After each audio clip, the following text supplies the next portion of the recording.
सतनाम वाहिगुरु साहिब जी। एक ओंकार सतगुर प्रसाद। राग सूही बाणी शेख फरीद जियो की।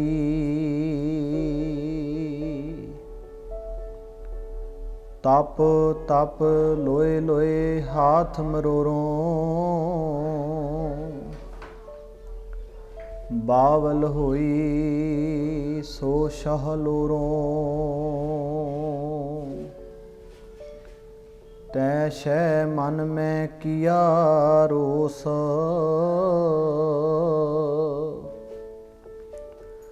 मुझ अवगण शह नाही दोष।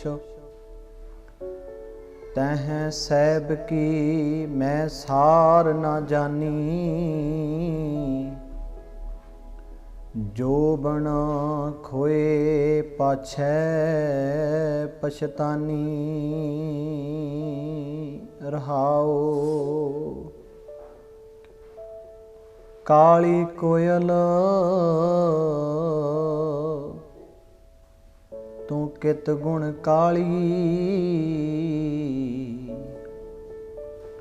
अपने प्रीतम के हों बिरहें जाली। पिरै बिहून कतै सुख पाए। जा होए कृपाल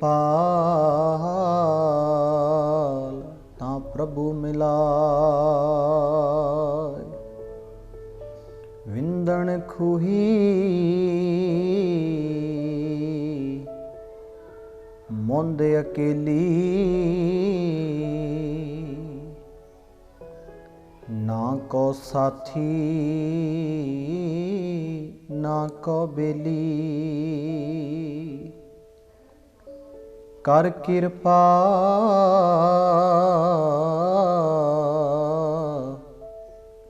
प्रभ साध संग मेली।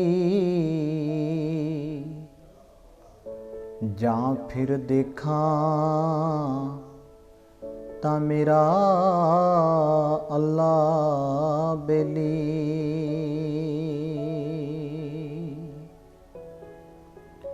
कर कृपा प्रभ साध संग मेली। जा फिर देखा ता मेरा अल्लाह बेली। खन्नेओ तिखी बहुत पीणी। उस ऊपर है मार्ग मेरा। शेख फरीदा पंथ समार सवेरा। शेख फरीदा पंथ समार सवेरा।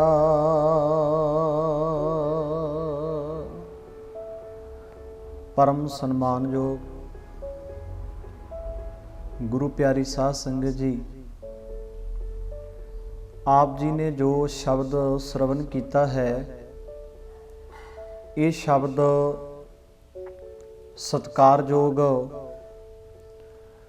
बाबा फरीद जी रसना तो उच्चारण किया होया राग सूही दे विच दर्ज है। आओ इस शब्द की विचार की आरंभता तो पहला बादशाह दरवेश दो जहाना दे वाली साहिबे कमाल गुरु गोबिंद सिंह महाराज वालों बख्शी हुई फतेह सारी संगत बड़े प्यार अदब सत्कार नाल गज के आखियो जी वाहिगुरु जी का खालसा ਵਾਹਿਗੁਰੂ ਜੀ ਕੀ ਫਤਿਹ। ਗੁਰੂ ਸਵਾਰਿਓ, ਰਹਾਉ ਵਾਲੇ ਬੰਦ ਵਿੱਚ ਧੰਨ ਗੁਰਦੇਵ ਬਾਬਾ ਫਰੀਦ ਜੀ ਬਖਸ਼ਿਸ਼ ਕਰਦੇ ਨੇ, ਤੈਂ ਸਾਹਿਬ ਕੀ ਮੈਂ ਸਾਰ ਨਾ ਜਾਣੀ, ਜੋਬਨ ਖੋਏ ਪਾਛੈ ਪਛਤਾਨੀ। ਕਹਿਣ ਲੱਗੇ ਕਿ ਮੈਂ ਸਾਹਿਬ ਦੀ ਕਦਰ ਨੂੰ ਜਾਣਿਆ ਨਹੀਂ, ਮੈਂ ਪਰਮਾਤਮਾ ਦੀ ਬਖਸ਼ਿਸ਼ ਨੂੰ ਸਮਝਿਆ ਨਹੀਂ। ਇੱਥੇ 2 ਮਿੰਟ ਰੁਕ ਕੇ ਮੈਂ ਆਪ ਜੀ ਨਾਲ ਸਾਂਝ ਪਾਵਾਂ। ਜਿਹੜੇ ਭਗਤ ਹੁੰਦੇ ਨੇ, ਰੱਬ ਦੇ ਪਿਆਰੇ ਹੁੰਦੇ ਨੇ, ਉਹ ਹਮੇਸ਼ਾ ਆਪਣੇ ਆਪ ਨੂੰ ਅੱਗੇ ਰੱਖ ਕੇ ਗੱਲ ਕਰਦੇ ਨੇ। ਜਿਵੇਂ ਧੰਨ ਗੁਰੂ ਗ੍ਰੰਥ ਸਾਹਿਬ ਸੱਚੇ ਪਾਤਸ਼ਾਹ ਦੀ ਪਾਵਨ ਬਾਣੀ ਦੇ ਵਿੱਚ ਆਇਆ ਹੈ, ਮੈਂ ਨਿਰਗੁਣਿਆਰੇ ਕੋ ਗੁਣ ਨਾਹੀ, ਆਪੇ ਤਰਸ ਪਿਓਈ। ਸਤਿਗੁਰੂ ਦੀ ਬਾਣੀ ਦੇ ਵਿੱਚ ਸਤਿਗੁਰੂ ਜੀ ਨੇ ਬਖਸ਼ਿਸ਼ ਕੀਤਾ ਹੈ, ਹਮ ਅੰਧਲੇ ਅੰਧ ਬਿਖੈ ਬਿਖ ਰਾਤੇ, ਕਿਉਂ ਚਾਲੇ ਗੁਰ ਚਾਲੀ। ਭਗਤ ਸਹਿਬਾਨਾਂ ਨੇ, ਗੁਰੂ ਸਹਿਬਾਨਾਂ ਨੇ ਦੁਨੀਆ ਨੂੰ, ਸਮਾਜ ਨੂੰ ਸਮਝਾਉਣ ਦੇ ਲਈ ਹਮੇਸ਼ਾ ਆਪਣੇ ਆਪ ਨੂੰ ਅੱਗੇ ਰੱਖਿਆ ਹੈ। ਇਹੀ ਭਗਤ ਦੀ, ਸੰਤ ਦੀ, ਮਹਾਂਪੁਰਖ ਦੀ ਇੱਕ ਵਿਸ਼ੇਸ਼ਤਾ ਹੈ, ਇੱਕ ਖਾਸ ਗੁਣ ਹੈ। ਉਹ ਆਪਣੇ ਆਪ ਨੂੰ ਅੱਗੇ ਰੱਖ ਕੇ ਦੁਨੀਆ ਨੂੰ ਕੁਝ ਸਮਝਾਉਣਾ ਚਾਹੁੰਦੇ ਨੇ। ਬਾਬਾ ਫਰੀਦ ਜੀ ਕਹਿ ਰਹੇ ਨੇ, ਤੈਂ ਸਾਹਿਬ ਕੀ ਮੈਂ ਸਾਰ ਨਾ ਜਾਣੀ, ਹੇ ਪ੍ਰਮਾਤਮਾ ਮੈਂ ਤੇਰੀ ਕਦਰ ਨੂੰ ਜਾਣਿਆ ਨਹੀਂ, ਮੈਂ ਤੇਰੀਆਂ ਦਿੱਤੀਆਂ ਦਾਤਾਂ ਨੂੰ ਸਮਝਿਆ ਨਹੀਂ। ਗੁਰੂ ਸਵਾਰਿਓ, ਸੰਸਾਰ ਦੇ ਵਿੱਚ ਸਭ ਕੁਝ ਹੁੰਦਿਆਂ ਹੋਇਆਂ ਵੀ ਕਈ ਵਾਰ ਬੰਦਾ ਆਪਣੇ ਜੀਵਨ ਤੋਂ, ਆਪਣੇ ਪਰਿਵਾਰ ਤੋਂ ਸੰਤੁਸ਼ਟ ਨਹੀਂ ਹੁੰਦਾ। ਘਰ-ਬਾਰ ਹੁੰਦਾ, ਦੌਲਤ ਹੁੰਦੀ, ਸ਼ੋਹਰਤ ਹੁੰਦੀ, ਮਾਣ ਸਨਮਾਨ ਵੀ ਹੁੰਦਾ। ਦੁਨੀਆ ਦੀ ਹਰੇਕ ਸ਼ੈ ਹਾਸਲ ਕਰਕੇ ਵੀ ਬੰਦਾ ਖੁਸ਼ੀ ਨਹੀਂ ਹਾਸਲ ਕਰ ਸਕਦਾ, ਆਨੰਦ, ਉਹ ਵਿਗਾਸ ਨਹੀਂ ਹਾਸਲ ਕਰ ਸਕਦਾ ਜਿਹੜਾ ਇੱਕ ਭਗਤ ਦੇ ਕੋਲੇ ਹੁੰਦਾ ਹੈ, ਰੱਬ ਦੇ ਪਿਆਰੇ ਕੋਲੇ ਹੁੰਦਾ ਹੈ। ਉਹਦੇ ਵਿੱਚ ਫਰਕ ਕੀ ਹੈ? ਇੱਕ ਭਗਤ ਚੜ੍ਹਦੀ ਕਲਾ 'ਚ ਰਹਿੰਦਾ ਹੈ, ਰੱਬ ਦਾ ਪਿਆਰਾ ਆਨੰਦ ਵਿੱਚ ਰਹਿੰਦਾ ਹੈ। ਜਿਵੇਂ ਜਪਜੀ ਸਾਹਿਬ ਦੇ ਵਿੱਚ ਆਇਆ, ਨਾਨਕ ਭਗਤਾਂ ਸਦਾ ਵਿਗਾਸ। ਭਗਤਾਂ ਦੇ ਮਨ ਵਿੱਚ ਸਦਾ ਹੀ ਖੇੜਾ ਹੈ, ਭਗਤਾਂ ਦੇ ਮਨ 'ਚ ਸਦਾ ਚੜ੍ਹਦੀ ਕਲਾ ਹੈ। ਚਾਹੇ ਉਹ ਦੁਨਿਆਵੀ ਤੌਰ ਤੇ ਉਹਨਾਂ ਕੋਲੇ ਸ਼ੋਹਰਤ ਥੋੜ੍ਹੀ ਹੈ, ਚਾਹੇ ਬਹੁਤੀ ਹੈ, ਚਾਹੇ ਉਹਨਾਂ ਕੋਲੇ ਸਰਮਾਇਆ ਹੈ ਜਾਂ ਨਹੀਂ ਹੈ, ਲੇਕਿਨ ਉਹਨਾਂ ਦੇ ਕੋਲੇ ਪਰਮਾਤਮਾ ਦੇ ਨਾਮ ਧਨ ਦਾ ਸਰਮਾਇਆ ਹੈ। ਉਹਨਾਂ ਕੋਲੇ ਪਰਮਾਤਮਾ ਦੀ ਬਖਸ਼ਿਸ਼ ਹੈ। ਕਰਮੀ ਆਵੇ ਕੱਪੜਾ, ਨਦਰੀ ਮੋਖ ਦਵਾਰ। ਉਹ ਵਾਹਿਗੁਰੂ ਦੀ ਬਖਸ਼ਿਸ਼ ਦੇ ਪਾਤਰ ਬਣ ਚੁੱਕੇ ਨੇ। ਇਸ ਲਈ ਉਹਨਾਂ ਦਾ ਜੀਵਨ ਚੜ੍ਹਦੀ ਕਲਾ 'ਚ ਹੈ, ਵਿਗਾਸ ਦੇ ਵਿੱਚ ਹੈ। ਦੂਜੇ ਪਾਸੇ ਸ਼ੋਹਰਤ ਹੋਵੇ, ਸਭ ਕੁਝ ਹੋਵੇ, ਢਹਿੰਦੀ ਕਲਾ ਹੈ, ਰੋਣੇ ਨੇ, ਚਿੰਤਾਵਾਂ ਨੇ, ਸੰਸੇ ਨੇ, ਝੋਰੇ ਨੇ। ਕੀ ਫਰਕ ਹੈ ਇੱਕ ਆਮ ਜੀਵਨ ਦੇ ਵਿੱਚ, ਇੱਕ ਭਗਤ ਦੇ ਜੀਵਨ ਵਿੱਚ, ਇੱਕ ਰੱਬ ਦੇ ਪਿਆਰੇ ਦੇ ਜੀਵਨ ਦੇ ਵਿੱਚ? ਆਪਾਂ ਇਸ ਨੂੰ ਹੋਰ ਵਿਸਥਾਰ ਸਹਿਤ ਜਾਣਨ ਦੀ ਕੋਸ਼ਿਸ਼ ਕਰਾਂਗੇ। ਸਿਆਣੇ ਸੁਲਝੇ ਗੁਰਸਿੱਖ ਵਿਦਵਾਨ 3 ਤਰ੍ਹਾਂ ਦੀ ਅੰਤੁਸ਼ਟੀ ਦਾ ਜਿਹੜਾ ਉਹ ਜ਼ਿਕਰ ਕਰਦੇ ਨੇ, ਵੀ 3 ਤਰ੍ਹਾਂ ਦੀ ਜਿਹੜੀ ਆਸ ਸੰਤੁਸ਼ਟੀ ਹੁੰਦੀ ਹੈ, ਜਿਹੜੀ ਸਾਡੇ ਜੀਵਨ ਦੇ ਵਿੱਚ ਵਾਪਰਦੀ ਹੈ। ਇੱਕ ਹੁੰਦੀ ਹੈ ਪਰਿਵਾਰਕ ਆਸ ਸੰਤੁਸ਼ਟੀ, ਜਿਵੇਂ ਇੱਕ ਸੰਤੁਸ਼ਟੀ ਸ਼ਬਦ ਹੋ ਗਿਆ, ਇੱਕ ਆਤ ਸੰਤੁਸ਼ਟੀ, ਭਾਵ ਕਿ ਬੰਦਾ ਸੰਤੁਸ਼ਟ ਨਹੀਂ। ਜਿਵੇਂ ਵਿਰੋਧੀ ਸ਼ਬਦ ਹੋ ਗਿਆ ਉੱਪਰ ਥੱਲੇ, ਹੌਲਾ ਭਾਰਾ, ਇਵੇਂ ਸੰਤੁਸ਼ਟ, ਆਸ ਸੰਤੁਸ਼ਟ। ਇੱਕ ਸੰਤੁਸ਼ਟ ਜੀਵਨ ਹੈ, ਸਬਰ ਵਾਲਾ ਜੀਵਨ ਹੈ। ਇੱਕ ਤ੍ਰਿਸ਼ਨਾਲੂ ਜੀਵਨ ਹੈ। ਇੱਕ ਜੀਵਨ 'ਚ ਤ੍ਰਿਸ਼ਨਾ ਹੈ, ਇੱਕ ਜੀਵਨ 'ਚ ਸਬਰ ਹੈ। ਇੱਕ ਹੁੰਦੀ ਹੈ ਪਰਿਵਾਰਕ ਆਸ ਸੰਤੁਸ਼ਟੀ। ਪਰਿਵਾਰਕ ਤੌਰ ਤੇ ਬੰਦਾ ਸੰਤੁਸ਼ਟ ਨਹੀਂ ਹੈਗਾ। ਉਹ ਚਾਹੁੰਦਾ ਹੈ ਜਿੱਦਾਂ ਦਾ ਮੇਰਾ ਪਰਿਵਾਰ ਹੋਣਾ ਚਾਹੀਦਾ, ਇਵੇਂ ਦਾ ਮੇਰਾ ਪਰਿਵਾਰ ਨਹੀਂ ਹੈਗਾ। ਜਿੱਦਾਂ ਦੀ ਮੇਰੀ ਘਰਵਾਲੀ ਹੋਣੀ ਚਾਹੀਦੀ ਹੈ, ਮੇਰਾ ਬਾਪ ਹੋਣਾ ਚਾਹੀਦਾ ਹੈ, ਮੈਨੂੰ ਉਵੇਂ ਦਾ ਪਰਿਵਾਰ ਨਹੀਂ ਮਿਲਿਆ, ਮੈਨੂੰ ਉਵੇਂ ਦੇ ਬੱਚੇ ਨਹੀਂ ਮੇਰੇ। ਉਹ ਹਰ ਵੇਲੇ ਪਰੇਸ਼ਾਨ ਰਹਿੰਦਾ ਹੈ। ਇਹਦੇ ਵਿੱਚੋਂ ਗ੍ਰਹਿ ਕਲੇਸ਼ ਪੈਦਾ ਹੁੰਦੇ ਨੇ। ਬੱਚਾ ਪਿਓ ਤੋਂ ਸੰਤੁਸ਼ਟ ਨਹੀਂ, ਬਾਪ ਬੱਚੇ ਤੋਂ ਸੰਤੁਸ਼ਟ ਨਹੀਂ, ਮਾਂ ਪੁੱਤ ਤੋਂ ਸੰਤੁਸ਼ਟ ਨਹੀਂ, ਪੁੱਤ ਮਾਂ ਤੋਂ ਸੰਤੁਸ਼ਟ ਨਹੀਂ। ਇਹਦੇ ਵਿੱਚੋਂ ਲੜਾਈਆਂ ਝਗੜੇ ਵਖਰੇਵੇਂ ਪੈਦਾ ਹੁੰਦੇ ਨੇ। ਭਰਾਵਾਂ ਦੀਆਂ ਲੜਾਈਆਂ ਹੁੰਦੀਆਂ ਨੇ, ਅਦਾਲਤਾਂ ਦੇ ਚੱਕਰ ਲੱਗਦੇ ਨੇ, ਝਗੜੇ ਫਸਾਦ ਇੱਥੋਂ ਹੀ ਪੈਦਾ ਹੁੰਦਾ ਹੈ ਵੀ ਬੰਦਾ ਦੂਜੇ ਬੰਦੇ ਤੋਂ ਸੰਤੁਸ਼ਟ ਨਹੀਂ, ਆਪਣੇ ਨੇੜਲੇ ਰਿਸ਼ਤਿਆਂ ਤੋਂ ਵੀ ਕਈ ਵਾਰ ਉਹ ਪਰੇਸ਼ਾਨ ਹੋ ਜਾਂਦਾ ਹੈ। ਔਰ ਇਹ ਬੋਝ ਇੰਨਾ ਖਤਰਨਾਕ ਹੈ, ਹੌਲੀ ਹੌਲੀ ਬੰਦਾ ਇਸ ਬੋਝ ਦੇ ਥੱਲੇ ਦਬੀ ਜਾਂਦਾ ਹੈ, ਉਹਦੀ ਆਤਮਾ ਤੇ ਭਾਰ ਵਧੀ ਜਾਂਦਾ ਹੈ, ਪਰੇਸ਼ਾਨੀ ਵਧੀ ਜਾਂਦੀ ਹੈ। ਕਈ ਵਾਰ ਬੰਦਾ ਇਸੇ ਚਿੰਤਾਵਾਂ ਨੂੰ ਜਿਉਂਦਾ ਜਿਉਂਦਾ ਆਪਣੇ ਜੀਵਨ ਦੀ ਬਾਜੀ ਹਾਰ ਜਾਂਦਾ ਹੈ, ਉਹ ਖਤਮ ਹੋ ਜਾਂਦਾ ਹੈ, ਬਹੁਤਾ ਚਿਰ ਭਾਰ ਨਹੀਂ ਚੱਕ ਪਾਉਂਦਾ। ਐਸੀਆਂ ਪਰੇਸ਼ਾਨੀਆਂ ਬੰਦੇ ਨੂੰ ਅੰਦਰੋਂ ਅੰਦਰ ਹੀ ਖਾ ਜਾਂਦੀਆਂ ਨੇ। ਦੂਜੀ ਜਿਹੜੀ ਆਸ ਸੰਤੁਸ਼ਟੀ ਹੈ ਉਹ ਹੈ ਵਿਵਹਾਰਕ, ਜਿਹਨੂੰ ਆਪਾਂ ਸੌਖੇ ਲਫ਼ਜ਼ਾਂ ਦੇ ਵਿੱਚ ਸਮਝਣ ਦੀ ਕੋਸ਼ਿਸ਼ ਕਰੀਏ ਵੀ ਜਿਵੇਂ ਦੀ ਮੇਰੀ ਉਪਜੀਵਕਾ ਹੈ ਮੈਂ ਤੋਂ ਸੰਤੁਸ਼ਟ ਨਹੀਂ, ਮੈਂ ਆਪਣੇ ਕਾਰੋਬਾਰ ਤੋਂ ਸੰਤੁਸ਼ਟ ਨਹੀਂ। ਜੋ ਕੁਝ ਮੈਨੂੰ ਪ੍ਰਮਾਤਮਾ ਨੇ ਦਿੱਤਾ ਹੈ, ਜਿੱਦਾਂ ਦਾ ਮੇਰਾ ਕਾਰੋਬਾਰ ਹੈ, ਜਿੰਨੀ ਮੈਨੂੰ ਮਾਇਆ ਬਣ ਰਹੀ ਹੈ, ਜਿੰਨੀ ਮੇਰੇ ਕੋਲੇ ਧਨ ਸੰਪਤੀ ਹੈ, ਮੈਂ ਤੋਂ ਸੰਤੁਸ਼ਟ ਨਹੀਂ ਹੈਗਾ। ਮੇਰਾ ਮਨ ਹੋਰ ਪਦਾਰਥਾਂ ਦੇ ਵੱਲ ਲਲਚਾ ਰਿਹਾ ਹੈ। ਵੀ ਪਰੇਸ਼ਾਨੀ ਅੰਦਰ ਨੂੰ ਖਾਂਦੀ ਹੈ। ਕੋਈ ਵੀ ਕਾਰੋਬਾਰ ਕਰਦੇ ਆ ਮਨ ਪਰੇਸ਼ਾਨ ਰਹਿੰਦਾ ਹੈ, ਕੋਈ ਵੀ ਕੰਮ ਕਰਦੇ ਆ ਮਨ ਪਰੇਸ਼ਾਨ ਰਹਿੰਦਾ ਹੈ, ਉਸ ਕੰਮ ਵਿੱਚ ਚਿੱਤ ਨਹੀਂ ਲੱਗਦਾ, ਕਿਉਂਕਿ ਮਨ ਜਾਂ ਤਾਂ ਭੂਤਕਾਲ ਵਿੱਚ ਹੈ ਜਾਂ ਉਹ ਭਵਿੱਖ ਵਿੱਚ ਹੈ। ਉਹ ਵਰਤਮਾਨ ਵਿੱਚ ਨਹੀਂ ਜੀ ਪਾਉਂਦਾ, ਵਰਤਮਾਨ ਵਿੱਚ ਉਹ ਜੀਵਨ ਜਿਹੜਾ ਨਹੀਂ ਲੰਘ ਰਿਹਾ। ਇਹ ਦੋ ਜਿਹੜੀਆਂ ਆਸ ਸੰਤੁਸ਼ਟੀਆਂ ਨੇ ਇਹ ਸਾਰੇ ਸੰਸਾਰ ਦੇ ਵਿੱਚ ਵਿਆਪਕ ਨੇ। ਇਹਦੇ ਵਿੱਚ ਸੰਸਾਰ ਫਸਿਆ ਹੋਇਆ ਹੈ। 99% ਲੋਕ ਨੇ ਜਿਹੜੇ ਸੰਸਾਰੀ ਜੀਵ ਨੇ ਉਹ ਜਾਂ ਤਾਂ ਪਰਿਵਾਰਕ ਤੌਰ ਤੇ ਆਸ ਸੰਤੁਸ਼ਟ ਨੇ ਜਾਂ ਉਹ ਵਿਵਹਾਰਕ ਤੌਰ ਤੇ ਆਸ ਸੰਤੁਸ਼ਟ ਨੇ। ਤੀਜੀ ਜਿਹੜੀ ਆਸ ਸੰਤੁਸ਼ਟੀ ਹੈ ਉਹ ਜਿਹੜੇ ਪਰਮਾਤਮਾ ਨੂੰ ਪਿਆਰ ਕਰਦੇ ਨੇ, ਭਗਤ ਨੇ, ਉਹਨਾਂ ਦੇ ਜੀਵਨ ਦੇ ਵਿੱਚ ਵੀ ਵਾਪਰਦੀ ਹੈ। ਉਹ ਆਸ ਸੰਤੁਸ਼ਟੀ ਕਿਹੜੀ ਹੈ ਆਪਾਂ ਸਮਝਣ ਦੀ ਕੋਸ਼ਿਸ਼ ਕਰੀਏ। ਜਦੋਂ ਅਸੀਂ ਗੁਰੂ ਗ੍ਰੰਥ ਸਾਹਿਬ ਸੱਚੇ ਪਾਤਸ਼ਾਹ ਦੀ ਬਾਣੀ ਵਿੱਚ ਆਪਾਂ ਉਹਨਾਂ ਪ੍ਰਮਾਣਾਂ ਨੂੰ ਦੇਖਦੇ ਹਾਂ ਤਾਂ ਸਾਨੂੰ ਇਸ ਸੰਤੁਸ਼ਟੀ ਬਾਰੇ ਪਤਾ ਲੱਗਦਾ ਹੈ। ਪਹਿਲੀਆਂ ਜਿਹੜੀਆਂ ਦੋ ਆਸ ਸੰਤੁਸ਼ਟੀਆਂ ਨੇ ਵਿਵਹਾਰਕ ਤੇ ਪਰਿਵਾਰਕ, ਇਹ ਤਾਂ ਸਾਰੇ ਸੰਸਾਰ ਨੂੰ ਹੈ। ਇਹਨਾਂ ਵਿੱਚ ਜੀਵਨ ਨਰਕ ਵਾਲੇ ਪਾਸੇ ਜਾਂਦਾ ਹੈ, ਜੀਵਨ ਅਸ਼ਾਂਤ ਹੁੰਦਾ ਹੈ, ਜੀਵਨ ਢਹਿੰਦੀ ਕਲਾ ਵਾਲੇ ਪਾਸੇ ਜਾਂਦਾ ਹੈ। ਜਿਹੜੀ ਤੀਜੀ ਆਸ ਸੰਤੁਸ਼ਟੀ ਹੈ ਇਹ ਰੱਬ ਦੇ ਪਿਆਰੇ ਦੇ ਜੀਵਨ ਦੇ ਵਿੱਚ ਵਾਪਰਦੀ ਹੈ।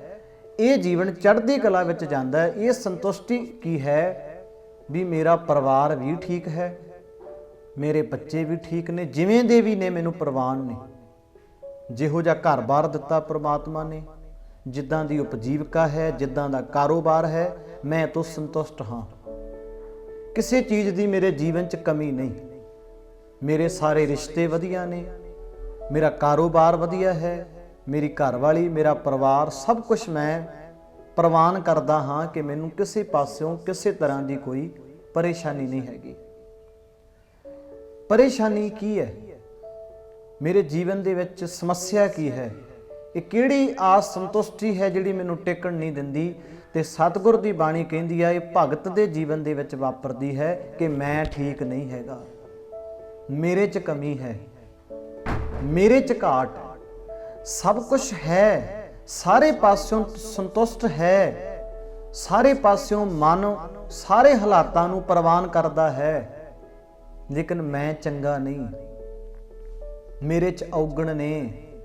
ਜਿੱਥੇ ਜਾ ਕੇ ਮਹਾਰਾਜ ਦੀ ਬਾਣੀ ਨੇ ਆਖਿਆ ਹੈ ਮੈਂ ਨਿਰਗੁਣਿਆਰੇ ਕੋ ਗੁਣ ਨਾਹੀ, ਹਮ ਅੰਧਲੇ ਅੰਧ ਬਿਖੇ ਬਿਖਰਾਤੇ, ਹਮ ਔਗਣ ਭਰੇ ਏਕ ਗੁਣ ਨਾਹੀ। ਅਸੀਂ ਔਗਣਾਂ ਨਾਲ ਭਰੇ ਹੋਏ ਹਾਂ। ਭਗਤ ਆਪਣੇ ਜੀਵਨ ਤੋਂ ਸੰਤੁਸ਼ਟ ਨਹੀਂ ਹੁੰਦਾ।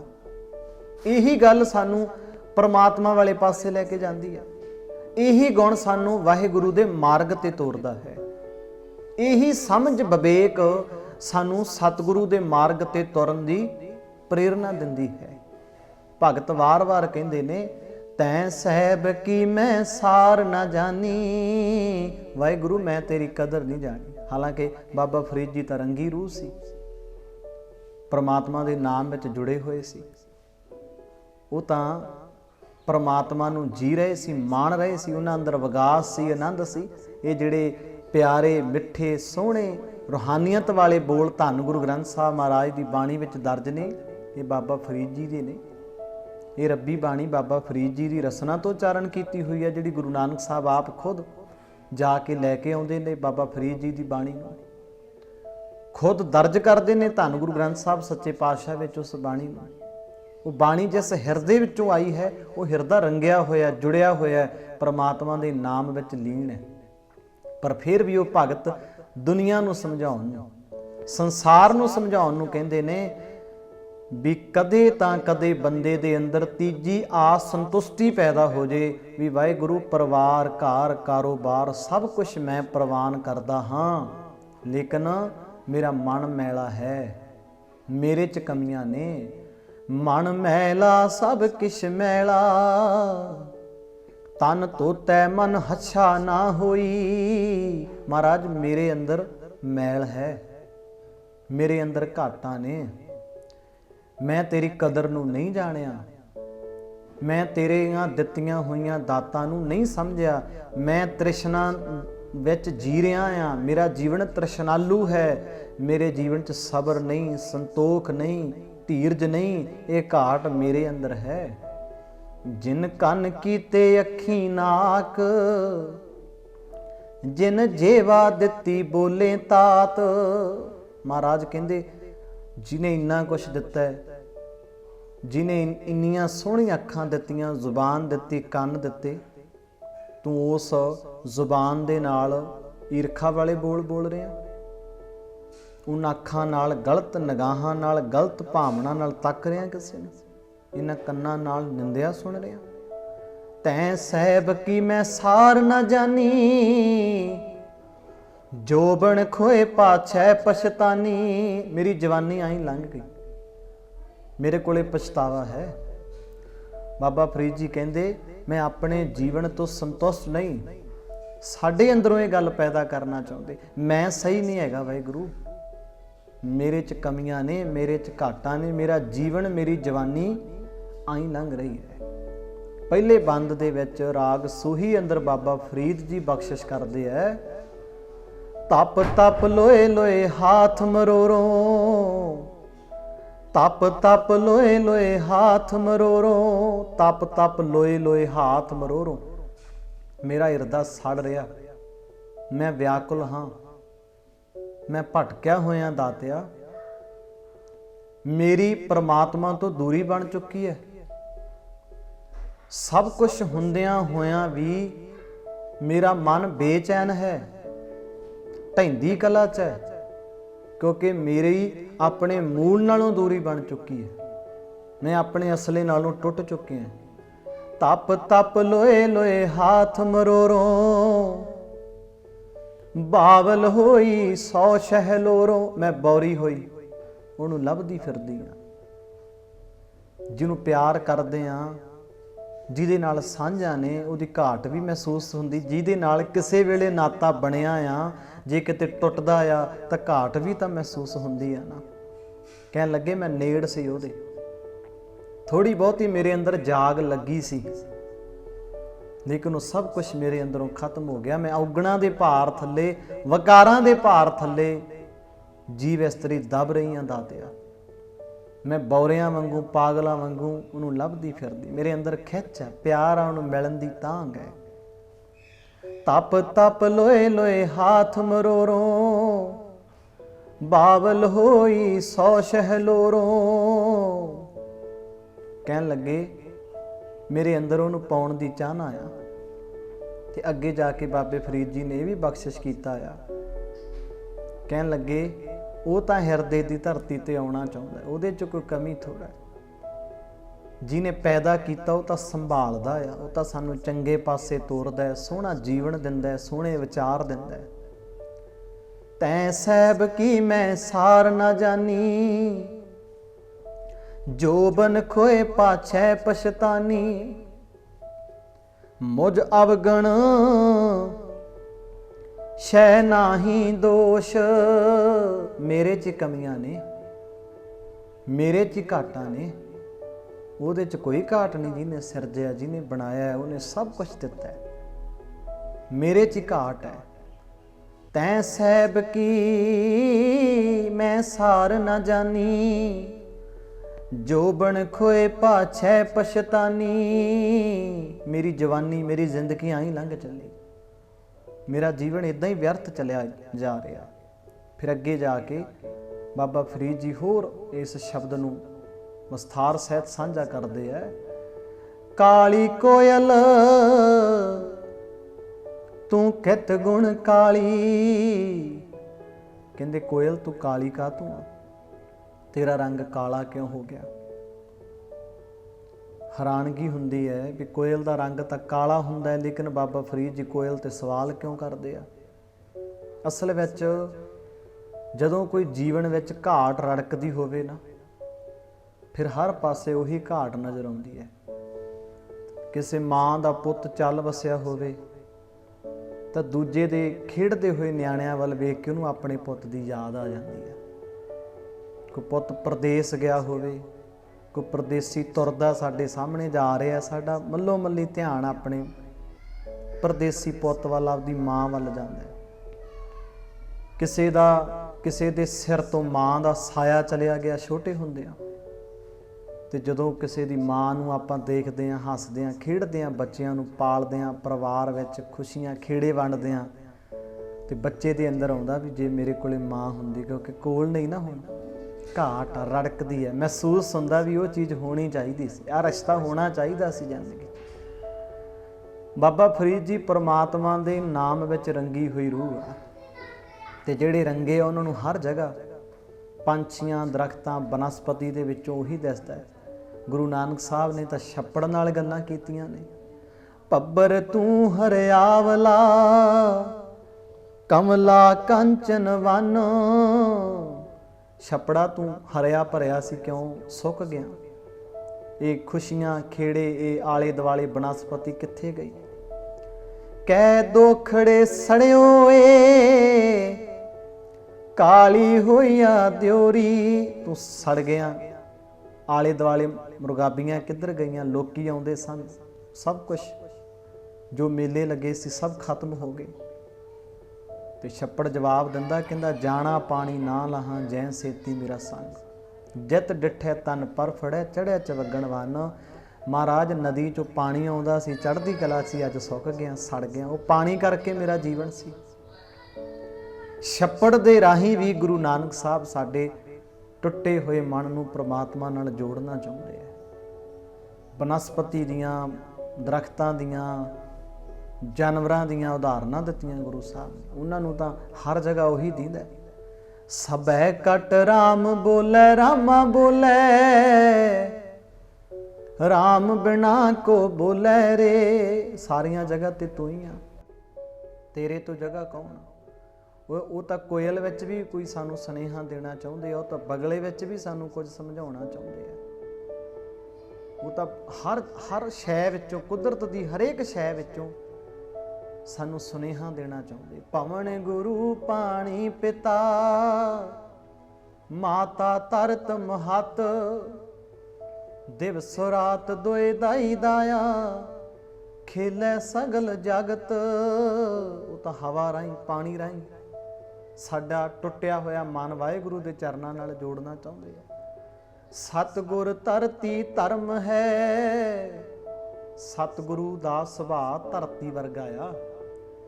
ਜਿਸ ਵਿੱਚ ਜਿਹਾ ਕੋ ਬੀਜੈ, ਤੇਹਾ ਫਲ ਪਾਏ। ਜੋ ਬੀਜੋਗੇ ਉਹ ਪੈਦਾ ਹੋਣਾ। ਸਤਿਗੁਰੂ ਧਰਤੀ ਵਰਗਾ ਆ। ਧਰਤੀ ਦੀਆਂ, ਹਵਾ ਪਾਣੀ ਦੀਆਂ, ਪੰਛੀਆਂ ਦੀਆਂ, ਬਨਸਪਤੀ ਦੀਆਂ, ਕੁਦਰਤ ਦੀ ਹਰੇਕ ਸ਼ੈ ਦਾ ਜ਼ਿਕਰ ਗੁਰੂ ਗ੍ਰੰਥ ਸਾਹਿਬ ਦੀ ਬਾਣੀ ਵਿੱਚ ਆਇਆ, ਬੰਦੇ ਨੂੰ ਸਮਝਾਉਣ ਦੇ ਲਈ। ਮਹਾਰਾਜ ਨੇ ਉਹਨਾਂ ਵਿੱਚ ਦੀ ਸੁਨੇਹਾ ਦਿੱਤਾ, ਕਾਲੀ ਕੋਇਲ ਤੂੰ ਕਿਤ ਗੁਣ ਕਾਲੀ। ਕੋਇਲ ਤੂੰ ਕਾਲੀ ਕਾਹਤੋਂ। ਕੋਇਲ ਨਾਲ ਗੱਲਾਂ ਹੋ ਰਹੀਆਂ ਬਾਬੇ ਫਰੀਦ ਦੀਆਂ, ਤੇ ਜਵਾਬ ਦਿੰਦੀ, ਬਾਬਾ ਮੇਰੇ ਕਾਲੇ ਹੋਣ ਦਾ ਕਾਰਨ ਆ मैं क्यों सड़ गई हूँ। अपने प्रीतम के हाँ बिरहें जाली, मैं तो ਉਹਦੇ ਨਾਲੋਂ ਟੁੱਟੀ ਹੋਈ ਹਾਂ। ਕਿਉਂਕਿ ਬਾਬੇ ਫਰੀਦ ਨੂੰ ਮਹਿਸੂਸ ਹੋ ਰਹੀ ਆ ਨਾ ਉਹ ਗੱਲ, ਤੇ ਸਾਨੂੰ ਉਹ ਮਹਿਸੂਸ ਕਰਾਉਣਾ ਚਾਹੁੰਦੇ ਆ ਵੀ ਬੰਦੇ ਨੂੰ ਵੀ ਕਦੇ ਮਹਿਸੂਸ ਹੋਵੇ ਮੈਂ ਵੀ ਟੁੱਟਿਆ ਹੋਇਆ। ਤਾਂ ਹੀ ਮੇਰਾ ਮਨ ਕਾਲਾ ਹੋਇਆ ਪਿਆ। जन्म जन्म की इस मन को मल लागी, काला हुआ स्या। किते बंदे नूं भी समझ आ जाए। फरीदा काले मेंढे कपड़े, काला मेंढा वेस, गुनही भरिया मैं फिरां, लोक कहें दरवेश। किते बंदे नूं भी समझ आ जाए मेरा मन काला आ, मेरे च उगना, मेरे च घाटा, मेरे च कमियां आ। काली कोयल तू कित गुण काली, अपने प्रीतम के हों बिरहें जाली। कहंदी बाबा जी मैं उहदे नालों टुट के काली हो गई, तां मेरा रंग काला हो गया, तां मेरे अंदरों रूप ना रहा, मेरे अंदर निखार ना रहा, वो सुहप्पण ना रहा। ਤੇ ਬਾਬਾ ਜੀ ਕਹਿੰਦੇ ਤੇਰੇ ਅੰਦਰੋਂ ਉਹ ਸੀਰਤ ਨਹੀਂ ਰਹੇਗੀ, ਉਹ ਸੁਹੱਪਣ ਨਹੀਂ ਰਹੇਗਾ, ਅੰਦਰਲੀ ਸਿਆਣਪ ਨਹੀਂ ਰਹੇਗੀ ਜੇ ਟੁੱਟ ਜਾਏਗਾ। ਕਾਲੀ ਕੋਇਲ ਤੂੰ ਕਿਤ ਗੁਣ ਕਾਲੀ, ਆਪਣੇ ਪ੍ਰੀਤਮ ਕੇ ਹਾਂ ਬਿਰਹਿ ਜਾਲੀ। ਤੇ ਫਿਰ ਆਪ ਹੀ ਜਵਾਬ ਦਿੰਦੇ ਆ, ਕਹਿੰਦੇ ਸਹੀ ਹੈ ਕੋਇਲ, ਠੀਕ ਹੈ। ਪਿਰੈ ਬਿਹੂਣ ਕਤੈ ਸੁਖ ਪਾਏ, ਆਪਣੇ ਖਸਮ ਪਤੀ ਤੋਂ ਬਿਨਾ ਸੁਖ ਪਾਊਗਾ ਕਿਹੜਾ। अंदर काला ही होगा, मैला ही होगा, जीवन चिंतावां वाला ही होगा ना। आस संतुष्टियां विच ही फसिया रहेगा बंदा, जां परिवार की आस संतुष्टि ते जां व्यवहारक आस संतुष्टि, व्यक्तिगत आस संतुष्टि ते पैदा नहीं ना होएगी भी मैं सही नहीं, मेरे च कमी। और जिन्ना चਿਰ गल अंदरों चलती नहीं भी मैं सही नहीं, मेरे च कोई ना कोई घाट है, उन्ना चਿਰ वाहिगुरू दे मार्ग ते तुर नहीं सकदा बंदा। फिर परमात्मा के मार्ग वाल मन नहीं होएगा, उहदे वाल साडा ध्यान नहीं जाएगा। पिरै बिहूण कतै सुख पाए, जां होए किरपाल तां प्रभु मलाए। कहंदे जदों परमात्मा किरपा करदा, वाहिगुरू बख्शिश करदा, फिर उहदे नाल मेला हुंदा है। जां होए किरपाल तां प्रभु मलाए, जो किरपा करदा तां फिर सांझ, क्योंकि बख्शिश तो बिना नहीं ना मिलिया जा सकदा, अपनी हौमे नाल नहीं ना उन्होंने पाया जा सकता। जो बुद्धि के जोर ते हासिल कर लिया, फिर हासिल किए जान वाले तत्त दा अर्थ की रह जाएगा, फिर तो बहुत छोटा है। सिख तां अरदास करदा भी सतगुरु तू बख्शिश कर, तू रहमत कर, साडा मन चढ़दी कला वाले पासे चला जाए। वो अपने बुद्धि के जोर ते नहीं, जो जोर ना मंगण दे ना जोर, जोर ना जीवन मरण नह जोर नहीं दातिया, अपने जोर नाल नहीं, अपनी ताकत नाल नहीं। जां होए कृपाल तां प्रभु मिलाए, तू बख्शिश करेगा तां मेरा मिलाप होएगा, तू मेहर करेगा तां मेरा तेरे नाल नाता बनेगा। विंदण खूही, मैं एक डरावनी खूही च जी रहा हां, ते परिवारक आस संतुष्टि एक डरावनी खूही है। बंदा संतुष्ट ही नहीं अपने परिवार तो, किसी चीज़ तो संतुष्ट नहीं गा। जीवन तृष्णालू है, लोभ लालसा च फसिया होया, चिंतावां दे भार थल्ले बंदा जी रहा है। विंदण खूही मोंदे अकेली, मैं इस डरावनी खूही दे विच कल्ली जी विस्तरी, ना को साथी ना को बेली। इत्थे मेरा साथ देने वाला भी कोई नहीं हैगा, इत्थे सारे रिश्ते पासे, क्योंकि आत्मा के तल ते जो हो रहा तो मैनू ही सहना पएगा। दूजा कौन, जां मैं आ जां सतगुरु आ वाहिगुरू आ, होर कौन आएगा। आनंद भी मैं ही मानना, खुशियां खेड़े भी मैं ही मानने, ते चिंतावां दा भार भी मेरी आत्मा ते पएगा, दूजा कर ही कुछ नहीं सकदा। मात पिता सुत मीत न भाई, मन उहा नाम तेरा संग सहाई। महाराज कहते ने आत्मक तल ते तेरे कर्मां दे नबेड़े होने ने, दूजा उत्थे कोई कुछ नहीं कर सकता। विंदण खूही ਮੋਂਦੇ ਅਕੇਲੀ ना को साथी ना को बेली, कर कृपा प्रभ साध संग मेली, जा फिर देखा ता मेरा अल्लाह बेली। कहंदे कर कृपा प्रभ साध संग मेली, उन्हें कृपा कीती, मैं सत संगत विच आया, मेरा साधु सतगुर नाल मिलाप होया, वाहिगुरु नाल नाता बन गया। सत संगत मिले सो तरिया, सत संगत विच आके ਉਹਦਾ नाम जप के ਉਹਦੀ ਬੰਦਗੀ करके ਉਹਦੇ ਨਾਲ आत्मक तौर ते जुड़ के हौली हौली एहसास होया कि नहीं मेरा बेली भी है, ਇਹਦੇ ਚੋਂ ਕੱਢਣ ਵਾਲਾ ਵੀ ਹੈਗਾ ਕੋਈ। सज्जन सच्चा पातशाह, नहीं तो दस ही नहीं रहा सी कोई, हनेरे च कुछ नहीं सी दस रहा। सज्जन सच्चा पातशाह, सिर शाहां दे शाह, जिस पास बैठिया सोहिए सबना दा वेसा, जा फिर देखा ता मेरा अल्लाह बेली। मैनू लग्या नहीं मेरा सच्चा पातशाह, मेरा वाहिगुरु मेरा बेली है, मेरे नाल तुरन वाला है, मैनू सोहना जीवन देने वाला है, मैनू चढ़दी कला च लिजाण वाला है, मैनू डिगदे नू चक्कण वाला है। ते महाराज अगे कहंदे ने खन्नियों तिखी बहुत पीणी, खन्नियों तिखी बहुत पीणी, कहंदे ने ये मार्ग है जिहड़ा जिहदे ते तुर रही है जीव इस्तरीए, एक हनेरा है, एक खंडे तो तिखा ते बड़ा बरीक रस्ता है, उस ऊपर है मार्ग मेरा। किसे पासे जीवन की बाजी डोल सकती, बड़े जीवन डोले, कोई लोभ दियां लहरां च फस गया, कोई तृष्णा च डुब गया, किसी नूं हंकार ने लै डुब मार लिया। हौमै विच जगत मुआ मरदो मरदा जाए, खन्नियों तिखी बहुत पीणी, उस उपर है मार्ग मेरा। शेख फरीदा पंथ समार सवेरा, बाबा फरीद जी कहते आ समा रहिंदे सतगुरु दे मार्ग वाल आ जा। शेख फरीदा पंथ दा अर्थ है रस्ता, समार सवेरा, सवेरे दा अर्थ है साजरे साजरे, टाइम सिर, वेले सिर परमात्मा दे नाल नाता जोड़ना, ਉਹਦੇ ਨਾਲ ਸਾਂਝ बनाना, नहीं तो जीवन की बात ही हार जाएगा, बंदे खत्म हो जाएगा अंदरों अंदरी।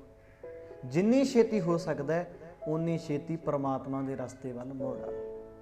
बाबा फरीद जी का ये पावन शब्द सानू बहुत कुछ समझाता है, बहुत कुछ दसदा है, हलूणा दिंदा है। व्यक्तिगत आस संतुष्टि जदों साडे जीवन विच पैदा हुंदी है, मन उदास हुंदा है, उथों सिख ने घबराउणा नहीं, ढैंदी गला च नहीं जाना, अरदास करनी सच्चे साहिब दे अगे, सतगुरु मेरा जीवन सोहना बना दो, सचियारा बना दो, मैनू सबर दिओ, संतोख दिओ।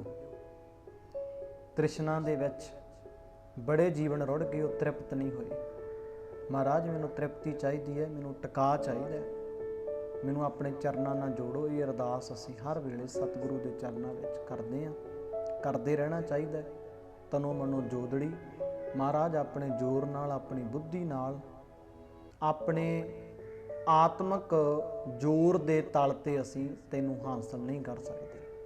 तूं साडे ते बख्शिश कर, रहमत कर, नाम जपते रहिए, बाणी दा जाप करते रहिए, उहदे दर ते जांदे रहिए, सेवा करते रहिए, फरियाद करते रहिए।